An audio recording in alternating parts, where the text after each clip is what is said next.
উনি বীর পুরুষের কিতাব পাওয়ার জন্য উনি আসলে সর্বোচ্চ চেষ্টাটুকু করে উনি আসলে ফ্রেশ তেল চুরি করছিলেন মুদির দোকান থেকে, কিন্তু আসলে ওনার যে চুরির যে বিদ্যাটা, ওই বিদ্যাটার পিছনে আসলে কিছু মানুষ বাধা হয়ে দাঁড়িয়েছে। ওনাকে আসলে তারা আটক করে কিছু উত্তম মধ্যম দিয়েছে, যা ওনাকে দেওয়াটা ঠিক হয় নাই। তবে উনি আসলে একজন নিজেকে আসলে একজন বীর পুরুষ হিসাবে আসলে উনি সবার সামনে তুলে ধরতে চেয়েছিলেন, কারণ ওনার চেহারা দেখতে মাশাআল্লাহ অনেক সুন্দর। যেহেতু উনি বেকার, ওনার কোনো কার্যক্রম নাই, উনি চেষ্টা করলেন যে কাজ তো করতে হবে, চুরি যদিও করি তেল চুরিও তো একটা কাজই।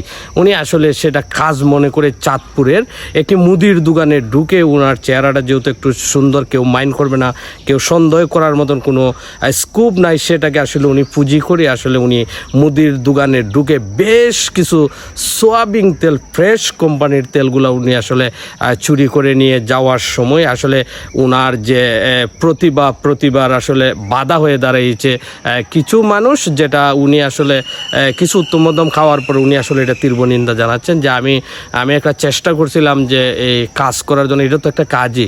উনি আসলে ওটাকে চুরি বলেন না, যেহেতু ওনার চেহারা অনেক সুন্দর। উনি চাইলেও তো টমটম চালিয়ে 500 টাকা ইনকাম করতে পারতেন। উনি বলছেন যে টমটম চালানো এটা তো একটা কাজ, আমি যেহেতু মুদির দোকান থেকে ফ্রেশ তেল নিয়ে যাচ্ছি সেটাও তো একটা কাজ। কেন আমার উপরে তারা আঘাত করলো, টর্চারিং করলো, এটার জন্য আসলে ওই যিনি আমাদের চুরবাই রয়েছেন, ফ্রেশ তেল চুরি করছেন চাঁদপুরের, উনি আসলে এটা একটা তীব্র প্রতিবাদ জানাচ্ছেন। এই জন্য উনি সংবাদ সম্মেলন করে এটা সারা পৃথিবীর মানুষকে জানানোর জন্য বলছেন যে এটাও তো কাজ, চুরি যে আমরা যেটা করি, চুরি তো কষ্ট করে আসলে তেলটা আমি কার্টনটা ঘাড়ে করে নিয়ে যেতাম, তো এটাও তো আসলে একটা কাজই।